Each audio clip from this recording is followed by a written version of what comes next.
দাদা এক কাপ চা দাও তো। দুধ চা দেবো না লিকার চা দেবো? দুধ চা দাও। কাপে দেবো না ভাড়ে দেবো? আরে ভাড়েই দাও। ছোট ভার না বড় ভার?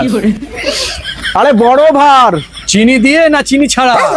আরে চিনি দিয়েই দাও। কত টাকা? 10 টাকা দাদা। হ্যাঁ এখন দেবো না কালকে দিলেও চলবে? এখনই দিয়ে দিন। হ্যাঁ ক্যাশ দেবো না অনলাইন দেবো? ক্যাশই দিয়ে দাও। আচ্ছা নোট দেবো না খুচরো দেবো? নোটই দিয়ে দাও। আচ্ছা 5 টাকার দুটো নোট দেবো না 10 টাকার একটা নোট দেবো? 10 টাকারই নোট দাও। আচ্ছা 10 টাকা নতুন নোট দেবো না 10 টাকা পুরো নোট দেবো? আরে নতুন নোটটাই দাও। আচ্ছা ডান হাত দিয়ে দেবো না বাঁ হাত দিয়ে দেবো? আরে ডান হাত দিয়েই দাও। আচ্ছা এরকম ভাবে দেবো না এরকম ভাবে দেবো? লাগবে না তুমি যাও।